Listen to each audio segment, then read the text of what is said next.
In the spring of 1846, a group of nearly 90 emigrants departed Springfield, Illinois, with dreams of a new life in California. Among them were the Donner brothers, George and Jacob, along with businessman James Reed and their families. They had read about California's fertile lands, mild climate, and promises of prosperity. What they couldn't have known was that they were embarking on one of the most harrowing journeys in American history, one that would end with almost half of them dead and survivors forced to commit unspeakable acts to stay alive. The journey began innocently enough on April 15th. The wagons rolled out of Springfield carrying provisions, livestock, and the hopes of families seeking opportunity in the West. But the first critical mistake had already been made. They left too late. Pioneer wisdom dictated that westward travelers should depart in mid to late April to ensure their pack animals had grass to eat and that they'd cross the treacherous mountain passes before winter arrived. The Donner Party didn't reach their jumping-off point in Independence, Missouri until May 12th. They were the last major wagon train of 1846. Time was already running out. At Fort Laramie in late June, the group made a decision that would seal their fate. They chose to take the Hastings Cutoff, a supposed shortcut through the Wasatch Mountains and across the Great Salt Lake Desert. The route was advertised to save 300 miles and more than a month of travel time. There was just one problem. No wagon train had ever successfully traveled this route. In fact, Lansford Hastings, the man who promoted it, had never even traversed it with wagons himself. James Clyman, an experienced mountain man, warned them against it. He'd just come from attempting the route and told Reed it was barely passable on foot, let alone with wagons. The Donner Party ignored his advice. The Hastings Cutoff proved to be a nightmare. Instead of saving time, the detour cost them nearly a month. The emigrants were forced to hack their way through dense forests, cutting down trees to create a path. Their wagons constantly broke down on the rough terrain. When they reached the Great Salt Lake Desert, they faced an 80-mile stretch of blinding white salt flats with no water, no shade, and temperatures soaring above 100 degrees. The crossing took 5 days. Oxen collapsed and died. Reed was forced to abandon 2 of his wagons. The Donners lost wagons as well. 32 oxen died in that desert alone. By the time they reached the Humboldt River in late September and rejoined the standard California Trail, they were dangerously behind schedule. Winter was approaching. On October 5th, tragedy struck again. During an argument over tangled wagons, teamster John Snyder struck James Reed over the head with a bullwhip handle, cracking it into Reed's skull. Reed drew his knife and plunged it into Snyder's chest. As Snyder lay dying, the group nearly lynched Reed. Instead, they banished him from the party, forcing him to ride ahead alone, leaving his family behind. The group pressed on, desperate to reach California before winter. Charles Stanton and William McCutcheon had been sent ahead to Sutter's Fort for supplies.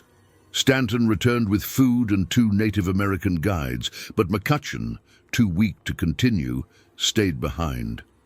The party pushed toward the Sierra Nevada, but on October 19th and 20th, they encountered their first snow. By late October, they had reached the eastern slopes of the mountains. They were so close to California, just 150 miles from Sutter's Fort. On November 3rd, the party attempted to cross the pass near what is now called Donner Lake. Fresh snow had fallen overnight. As they climbed higher, the snow deepened. The oxen could barely move. After traveling just 2 miles, the animals could go no farther.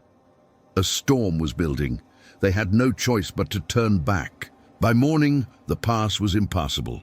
The Donner Party was trapped. 81 people, including 23 children and 6 infants, were now stranded at an elevation of nearly 6,000 feet. They built crude shelters from cabin remains and makeshift lean-tos. The Breen family took over an abandoned cabin. The Reeds, Eddies, Graves, and Murphys crowded into hastily constructed shelters. The Donner families, delayed by a broken axle, were camped 6 miles away at Alder Creek, with even less protection. The snow continued to fall. By mid-November, their food supplies were critically low. They slaughtered the remaining oxen and cattle, hanging the meat in trees. But the snow kept coming, eventually reaching depths of 20 feet in some places. The livestock they had saved was buried and frozen solid. They boiled oxhide for food. They ate bark. They ate the leather from their shoes and belts. Children cried from hunger. Adults grew weak and listless.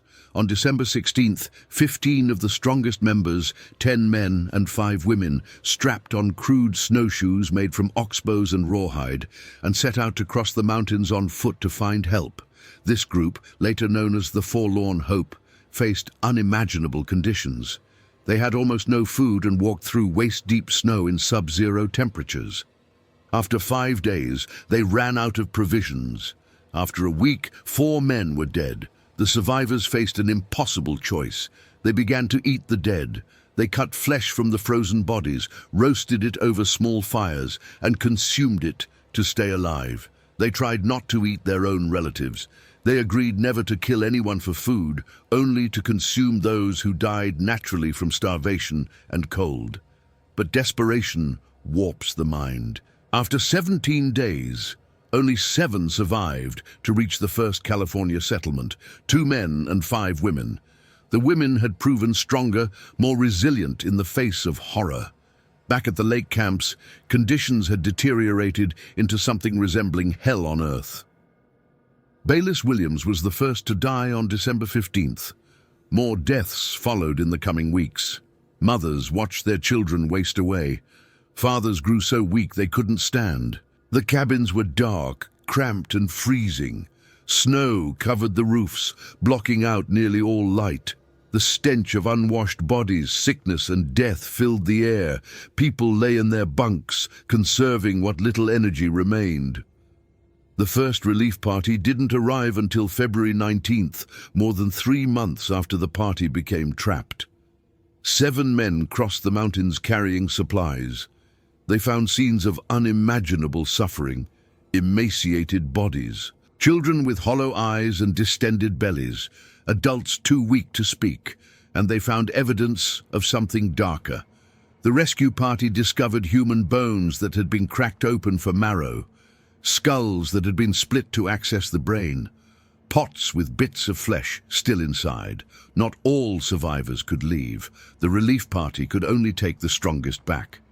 21 people, mostly children, made the agonizing trek out with the first rescue. But conditions on the trail were brutal. Several more died, including 4-year-old Ada Keseberg, who froze to death in her father's arms. The second relief arrived in early March and took out more survivors. The third and fourth relief parties came in April. Each time, the rescuers found more horrors. Louis Keseberg was the last survivor found. He was discovered alone at Donner Lake on April 21st, surrounded by evidence of cannibalism, kettles of human flesh, dismembered remains. He claimed he had only eaten those already dead, but his rescuers suspected worse. They believed he had murdered Tamsen Donner, George Donner's wife, who had refused to leave her dying husband. Though Keseberg brought a defamation lawsuit and won, the court awarded him only $1 and made him pay the court costs. His reputation was forever destroyed. Of the 81 people trapped at the Lake and Alder Creek camps, only 45 survived. 36 died, including many children. The survivors carried physical and psychological scars for the rest of their lives. Virginia Reed, just 13 years old during the ordeal, later wrote a letter describing the nightmare. She concluded with advice that echoed through history. Never take no cut-offs and hurry along as fast as you can. The Donner Party tragedy revealed the darkest extremes of human survival. Families consumed their loved ones. Children ate their parents. Parents ate their children. Georgia Donner, just 4 years old, later recalled watching human flesh being prepared in their tent at Alder Creek. She remembered her father crying, unable to look at them as the youngest children were fed the only sustenance available. It wasn't evil that drove them to this. It was the primal desperation to survive when all other options had been exhausted. For years, survivors struggled to speak of what happened. Some approached their memories with shame, while others eventually discussed it openly, recognizing that extraordinary circumstances had forced impossible choices. Nancy Graves, 9 years old during the winter of 1846, never recovered from her role in consuming her mother and brother. The trauma destroyed her. Others, like the Breen family, went on to prosper in California, though they never forgot the winter of death in the Sierra Nevada. The disaster didn't slow westward migration as one might expect. Just 2 years later, the California gold rush brought hundreds of thousands more travelers west. The Donner Party became a cautionary tale, but one that was often ignored in the fever of opportunity and expansion. Their story endures not because it was unique in its hardship. Many pioneers suffered and died on the westward trails, but because it forced America to confront what humans become when pushed beyond all limits. The thin line between civilization and savagery, the choice between death and the unthinkable. That winter of 1846 in the Sierra Nevada wasn't just a tragedy. It was a window into the human condition at its most desperate and most raw. The morning of January 12, 1888, began with unusual warmth across the Great Plains. After weeks of bitter cold and heavy snow throughout late 1887 and early January, temperatures climbed into the low 40s in parts of Nebraska and the Dakota Territory. The sun shone brightly. Some farmers worked outside in their shirt sleeves. Children played during school recess without their heavy coats.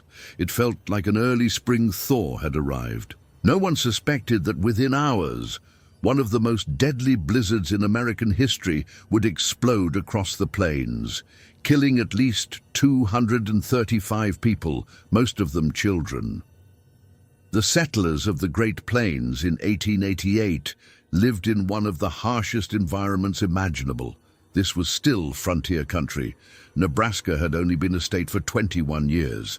The Dakota Territory wouldn't achieve statehood until the following year. Families lived in sod houses, dugouts carved into hillsides, or rough timber cabins. Many were recent immigrants from Europe, Germans, Swedes, Norwegians, Irish, and Czechs who had been lured west by promises of cheap land. They worked small farms, often barely scraping by, always at the mercy of weather. They were still learning to read. One-room schoolhouses dotted the prairie, often miles from the nearest farmstead. These schools were simple structures, sometimes made of sod, with minimal heating and almost no insulation. Teachers, many of them teenage girls, taught children ranging from age 5 to teenagers.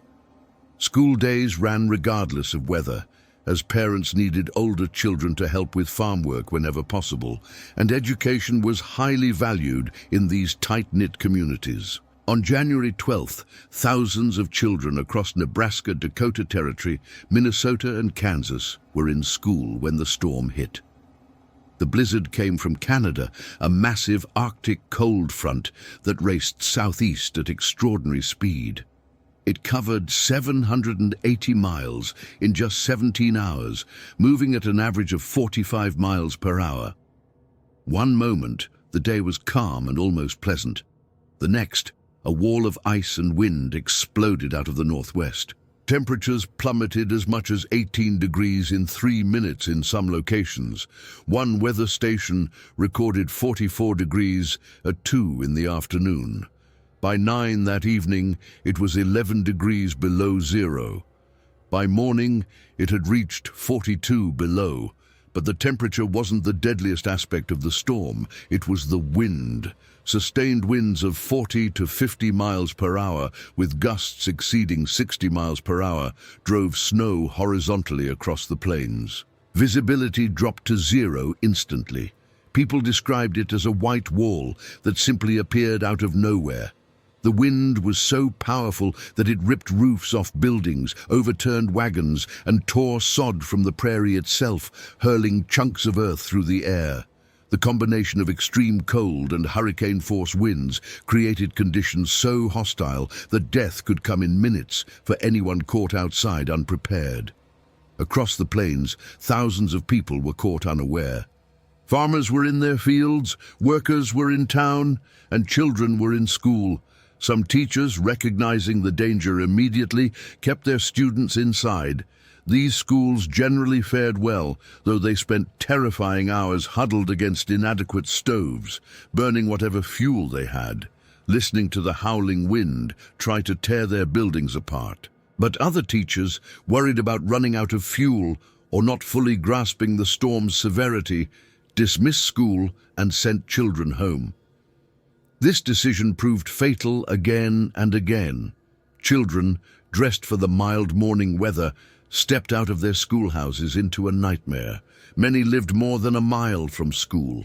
In the blinding snow and screaming wind, they became disoriented within yards. The prairie offered no landmarks, no shelter, nothing to guide them home. Temperatures were so cold that exposed skin froze in minutes. Children fell into snowdrifts and couldn't climb out. They wandered in circles, crying for parents who couldn't hear them over the storm. Siblings held hands and died together.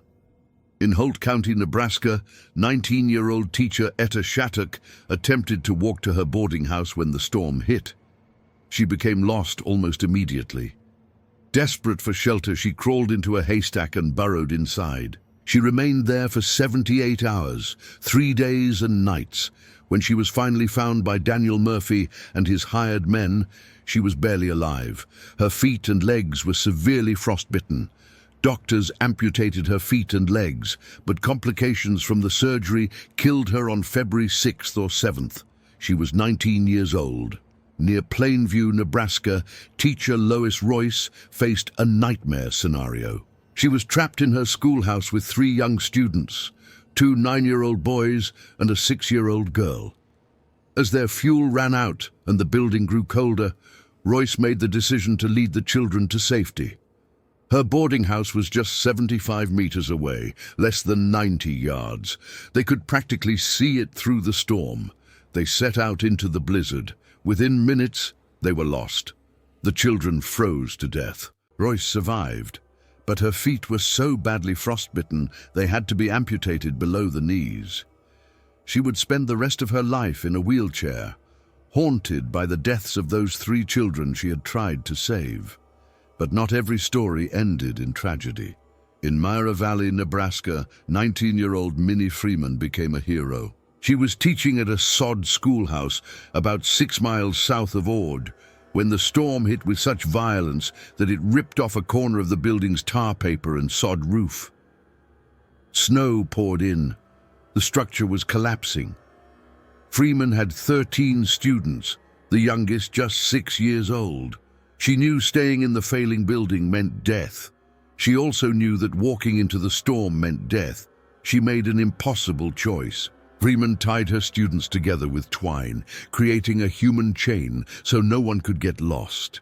Then she led them out into the blinding storm. For 1.5 miles, she guided those children through waist-deep snow and winds, strong enough to knock adults off their feet. She couldn't see more than a few feet in front of her. She navigated by instinct, by memory of the land, by sheer determination. All 13 children survived. They reached a farmhouse, frozen but alive. Freeman's heroism made national news. She received marriage proposals from across the country. A song was written about her called 13 Were Saved, or Nebraska's Fearless Maid. A wax likeness toured museums. She became famous, though she never sought it. Years later, she said, "Too much has already been said of an act of simple duty." But what she did was far beyond duty. She made a decision in the space of minutes that required courage most people will never have to summon. And she succeeded where so many others failed. In Valley County, Nebraska, Oliver Bell and his siblings were at school when the storm hit. Their teacher, Frank Wellman, was one of the older boys in the school at 15 years old. Recognizing the danger, Wellman made the decision to keep everyone in the schoolhouse overnight. They burned whatever they could find for fuel. The smaller children slept huddled together for warmth, while the older boys kept watch. They survived, but nearby schools weren't so fortunate. Children from multiple schools froze to death trying to walk home.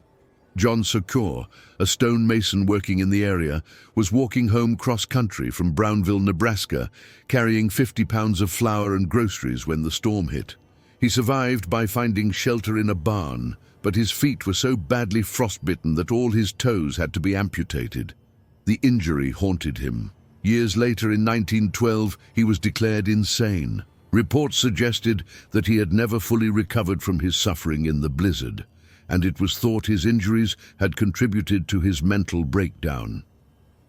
O.W. Meyer was 15 years old when the blizzard struck. He later recalled setting out from school with his two younger brothers, Henry and Walter, along with other students. They immediately found themselves in chaos, buried in snowdrifts, barely able to see their hands in front of their faces. They followed corn rows to keep from getting lost, then traced a fence line for nearly a mile to reach their farm's corral. Walter was too short to wade through the deep snow, so O.W. and Henry dragged him over the top. In the howling storm, they could hear their pigs squealing as they froze to death in the mud and snow of their pen. The boys made it home alive, but the sounds of those dying animals stayed with them forever. The storm's death toll remains uncertain. Official estimates put the number at 235, but some believe it was as high as 500 or even 1,000. Many bodies weren't found until spring when the snow finally melted. Some children were discovered just yards from their schoolhouses, frozen solid, their arms reaching toward buildings they couldn't see. Others were found miles from any shelter, having wandered lost until they simply couldn't walk anymore. The blizzard destroyed the myth of the benign prairie. Settlers had come west, believing hard work and determination could overcome any obstacle. The children's blizzard proved that nature could be more powerful than human will. It proved that in seconds, a beautiful day could become a death sentence. The storm left communities devastated. Families lost multiple children. Schools lost half their students. Funerals continued for weeks. What made the children's blizzard particularly horrifying wasn't just the death toll. It was the innocence of the victims. These weren't explorers taking calculated risks or soldiers in war. They were children going to school on what seemed like a pleasant day. They were farmers doing their daily work. They were teachers trying to educate young minds. They had no warning, no chance to prepare. The storm simply appeared and killed indiscriminately. The tragedy led to changes in weather forecasting and warning systems, though progress was slow. The Army Signal Corps, which handled weather prediction at the time, came under scrutiny for failing to adequately warn the public. But in 1888, weather prediction was still primitive. There was no radar, no satellites, no instant communication across distances. Telegraph lines went down in the storm. By the time people realized the danger, it was too late. Survivors carried deep trauma for the rest of their lives. Children who made it home never forgot the terror of that day. Parents who lost children were broken by grief. Teachers who had sent students home or failed to save them struggled with guilt. The storm left scars that went far beyond frostbite and amputations. It fundamentally changed how plain settlers viewed the land they were trying to tame. They realized they were living in a place that could kill them without warning, without mercy. January 12, 1888, began with hope and ended with horror. In the span of a few hours, the Great Plains went from early spring warmth to deadly Arctic cold. The children's blizzard earned its name not through exaggeration, but through the cruel reality that most of its victims were young, vulnerable, and completely unprepared for what nature unleashed that afternoon. Their deaths serve as a reminder of how quickly ordinary days can turn catastrophic, and how the power of nature remains beyond human control. In late February 1910, passengers aboard two Great Northern Railway trains had no idea they were traveling into one of the worst natural disasters in American history. The Spokane local passenger train, number 25, and fast mail train, number 27, departed Spokane on February 23rd, heading west towards Seattle. It should have been a routine journey through the Cascade Mountains. Instead, these trains would spend 9 days trapped in a mountain pass, buried under ever-increasing snow, until an avalanche swept them into a ravine, killing 96 people. It remains the deadliest avalanche in United States history. Wellington was a tiny railroad community perched high in the Cascade Range, at the west portal of the original Cascade Tunnel under Stevens Pass. The town existed almost entirely to serve the Great Northern Railway. Railroad workers lived there with their families. There was a depot, bunkhouses, a hotel called Bailey's that also housed the general store and post office, and little else. Wellington sat at an elevation where winter was brutal and snowfall could be measured in feet per day. The location had always been dangerous, prone to avalanches, but the railroad had deemed it acceptable risk. Until 1910. The winter of 1910 was exceptionally severe throughout the Pacific Northwest. Snow had been falling heavily for weeks, accumulating to depths of 5 feet or more throughout the Cascades. The railroad employed teams of workers and rotary snow plows to keep the tracks clear, but they were fighting a losing battle. As the two trains approached Stevens Pass on February 26th, conditions deteriorated rapidly. A blizzard hit with such intensity that visibility dropped to 0. Snow fell at rates of up to 1 foot per hour. In some areas, 11 feet of snow fell in a single day. The trains managed to pass through the 2.5-mile Cascade Tunnel to the west side of the mountains, emerging at Wellington. But they couldn't go any farther. Avalanches and drifting snow had completely blocked the tracks ahead. Behind them, more avalanches blocked the route back through the tunnel. The trains, carrying approximately 50 passengers and 75 Great Northern employees, were trapped. Rotary plows were dispatched to clear the tracks, but they kept breaking down, running out of fuel, or getting stuck in drifts 8 feet deep. Workers tried digging by hand. It was hopeless. For days, passengers waited in their rail cars, hoping the storm would break and crews would clear the tracks. The trains sat on a side track above the Ty River ravine, directly below Windy Mountain. This location put them in a natural avalanche path, but moving them was impossible. Telegraph lines had gone down in the storm, cutting off communication with the outside world. Coal supplies for the locomotives were running low. The snow kept falling. Inside the trains, conditions grew increasingly uncomfortable and frightening. Passengers tried to remain calm, but tension built with each passing day. Women cried, men paced. Everyone watched the snow accumulate on the mountainside above them, knowing that at some point all that weight would have to come down. Some passengers begged to be allowed to leave and try to walk out, but railroad officials refused. It was too dangerous. The storm was too intense. They had to wait. On February 28th, after 9 days of non-stop blizzard conditions, the weather finally changed. The snow stopped. Temperatures rose. Rain began to fall, accompanied by warm wind. This should have been a relief. Instead, it was the beginning of the end. The rain and warm temperatures destabilized the enormous snowpack on Windy Mountain. Layers of snow that had been held in place by cold now had water seeping between them, acting as a lubricant. The increased weight of the water-saturated snow put immense pressure on the layers below. Late that evening, a violent thunderstorm moved through the area. Lightning flashed.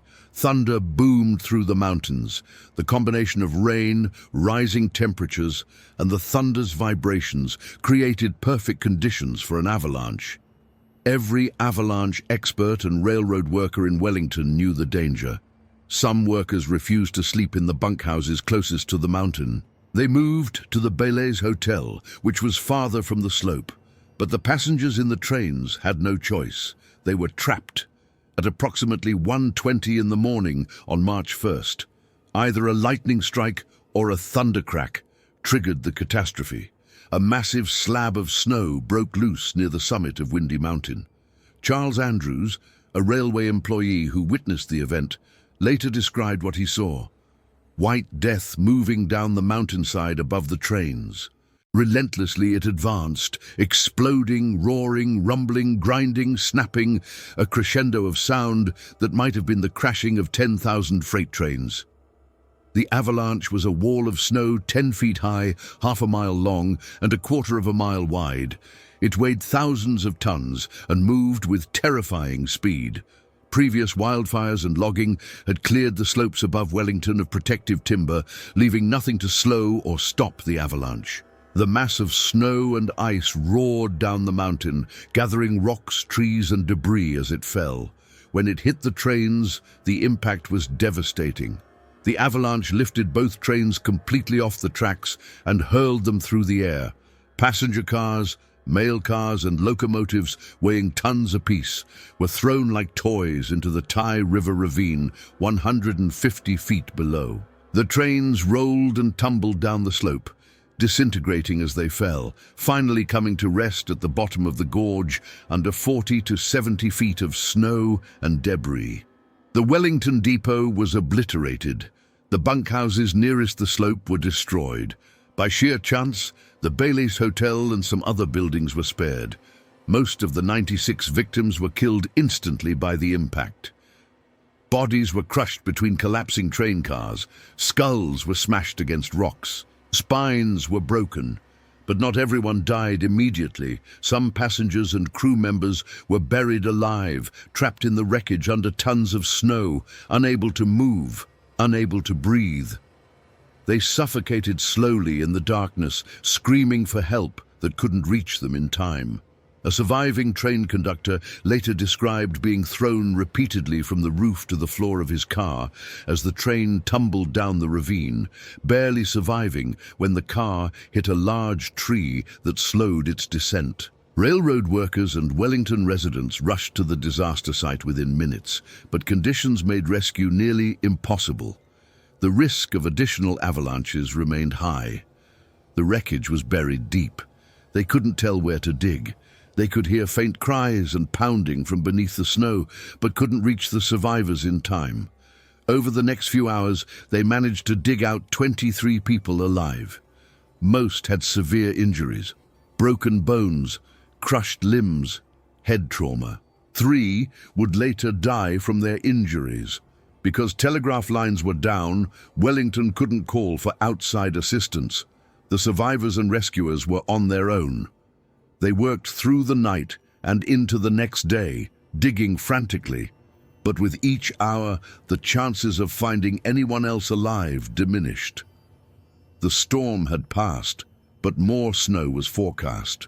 They had to work fast, but the sheer amount of snow covering the wreckage made progress agonizingly slow. Help from outside Wellington finally arrived on the night of March 2nd, more than 48 hours after the avalanche. Additional rescue crews, doctors, and supplies came by train from the east, having cleared the tracks through the tunnel. But by then, hopes of finding more survivors were gone. The focus shifted to recovering bodies. This process took weeks. The last victim wasn't retrieved until late July, 21 weeks after the disaster. Some bodies were never identified. The dead were transported down the mountain on sleds and toboggans tied together in long trains. One worker described the grim procession. Dozens of wrapped bodies sliding down snowy slopes on makeshift sleds, a funeral march through the very mountains that had killed them. Bodies that could be identified were returned to their families. Others were buried in mass graves. The disaster devastated communities across Washington state. Seattle alone lost more than 20 residents.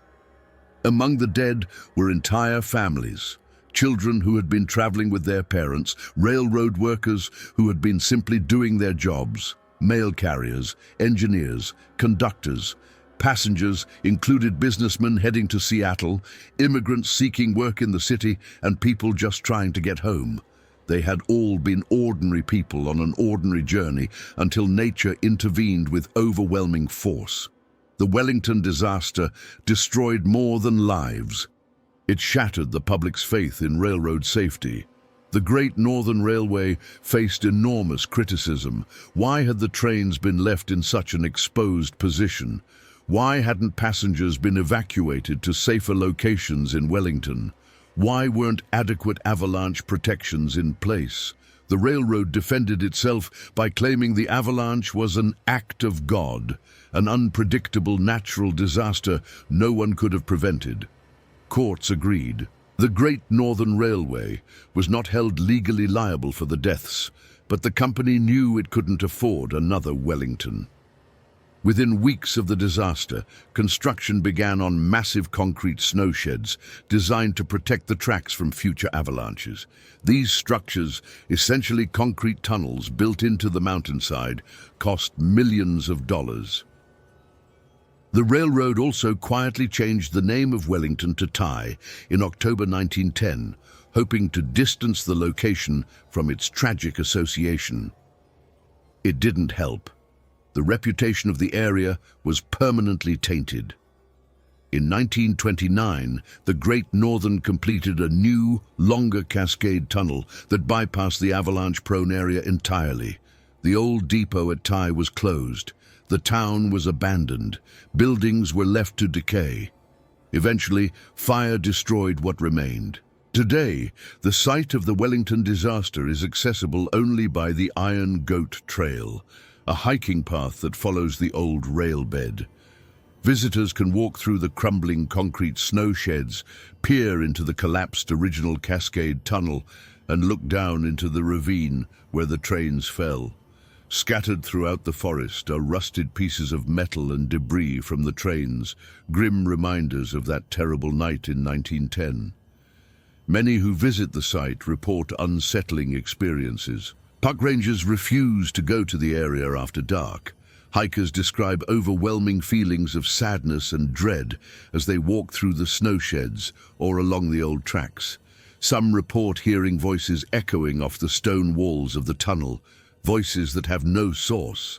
Others claim to have seen shadowy figures moving through the trees, figures that vanish when approached.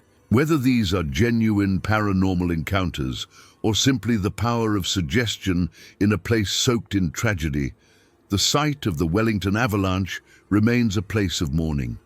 The disaster marked a turning point in American attitudes toward mountain railroading and avalanche safety. It proved that even modern technology and engineering couldn't always overcome the forces of nature. The 96 victims of the Wellington avalanche died because they were in the wrong place at the wrong time, trapped by circumstances beyond anyone's control. Their deaths forced the railroad industry to take avalanche danger seriously and led to improved safety measures that have saved countless lives since. But for the families of those who died, no amount of improved safety could bring back their loved ones. The Wellington avalanche remains one of the darkest moments in Washington state history, a reminder that nature's power is absolute and that sometimes there is no escape from the white death that comes down the mountain.